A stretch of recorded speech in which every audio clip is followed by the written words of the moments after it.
Hi, good morning, everyone. You can see where this place is at, but it's at Bintan.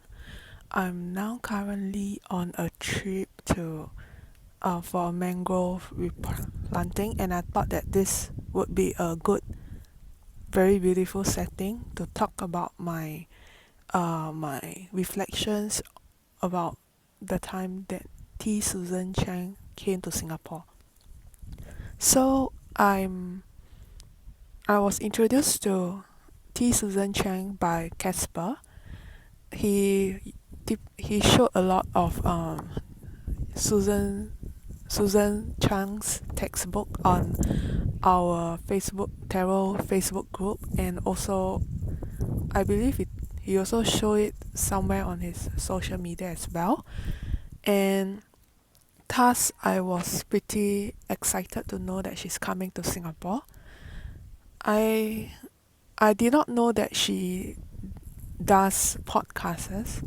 So when I was looking around for some podcasts to supplement my tarot knowledge, I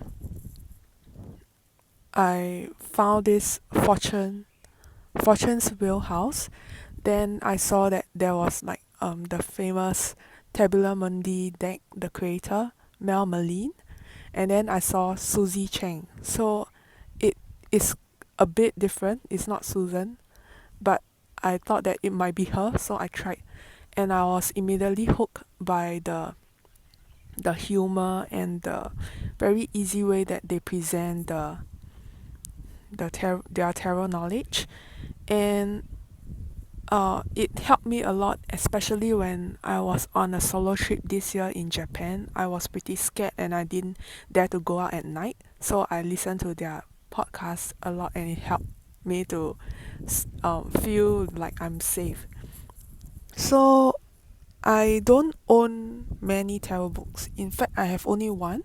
Before T. Susan Chang came, I saw that they are selling her textbook, and I immediately got one. The phone might be shaky at this point because I'm balancing. I'm just holding it straight, and like I'm just putting it on a support without anything to support my camera. So here goes. Yeah. So a signed copy. I remember when she came, she lay out a deck of dirty palms vintage tarot on the table and asked me to pick one. So I just picked a card, and it was the Two of Pentacles, and she signed on my book with a message that has something to do with the Two of Pentacles.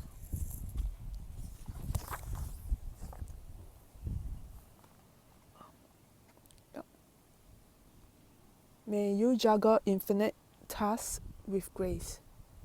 I I immediately comment during the signing that yeah, it's a very timely prayer that I need, because one of my colleague is leaving soon, and I will be the only one left. So I have to do a lot of tasks. Uh, for this tarot book, I have looked through maybe about half of it already. I haven't finished. But first, I would like to just talk about my impression of T. Susan Chang in person. I felt that she's a very practical, very knowledgeable, but very practical as well. Very practical person in the podcast, and I was very glad.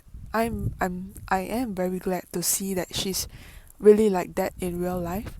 She she's very eloquent, and she shared a lot about her knowledge with us freely, and I can really feel a big mama vibe coming off her, and I feel very safe, very protected in her presence.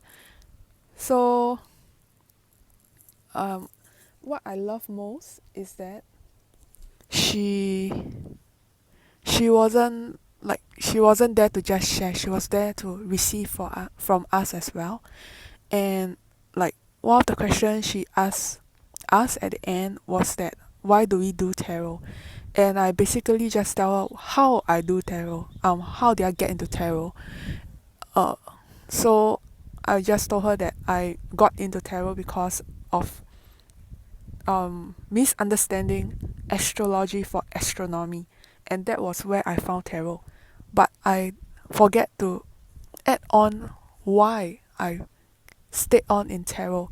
So at first it was just curiosity, but then by the end when I rejoined the tarot community after last year, I was very I was filled with admiration for the people over there, such as my one of the tarot founder, the group founder, who is very practical and very down to earth and very kind and understanding, even when I haven't been doing tarot for such a long time.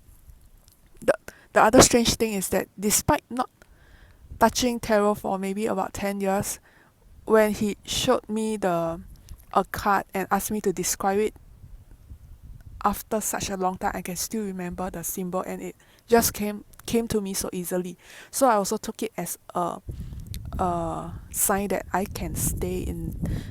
can come back in and maybe stay in this tarot community, and I'm glad I did. So let me check what I have missed out.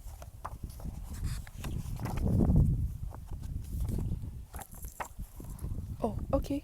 So I will talk more about what Susan Chang shared with us during the talk, the meetup group talk. So she shared a lot of knowledge that I thought I knew, but I didn't actually.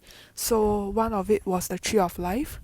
I have decided long ago that I don't want to um, maybe study so deep into Kabbalah and touch the tree of life because it's just too much, and I don't really vibe with the things that were taught in there, despite being such a big lover of the Thoth deck.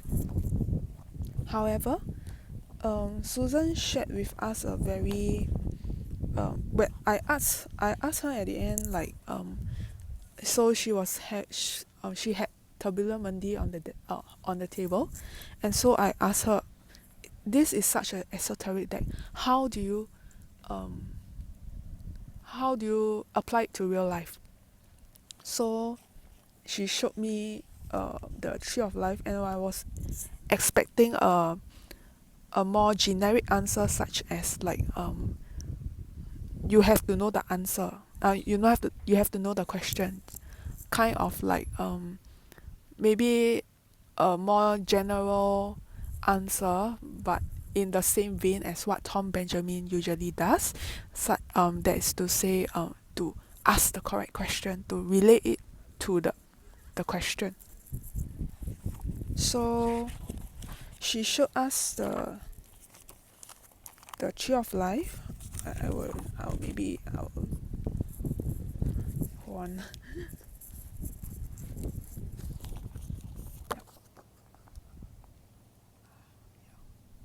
Okay.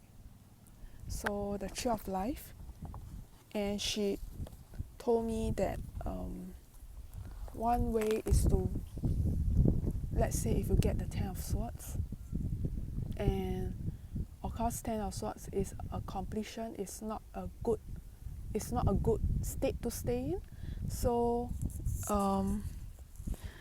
you have to move forward. So how do you move forward? The next card in this series will be the Two of Pentacles, and how do you go to that? So that is a practical advice you can give to people, or you can choose choose the path that you want to go to. Like, for example, let's say you want to go to maybe you want to go to a better state, which is maybe like Three of Pentacles, and how do you move to that through the path dictated in the Tree of Life. So I was pretty shocked when I hear the answer, because and guilty at myself, because I perceive the Tree of Life to be a dead thing, even though trees in real life, they grow, they photosynthesize, and they have a lot of chemical, they go through a lot of chemical, chemical stuff, which is irreversible and reversible. So why can't I also apply the same knowledge to tarot, whereby the tree also lives and it has the path, which are kind of like reversible and irreversible chemical reactions. Yep. So that was one very big lesson I have taken away from her talk. Okay, let me check if I missed out anything. Yeah, I think that's about it. And I I really love her style of doing tarot, because it's very practical and yet esoteric, as I said earlier. So uh it after a talk, I am very inspired to continue on learning, and this her textbook really spurred me on to know more about the tree of life and how I can relate it to my everyday life. Yep, that's all. Thanks.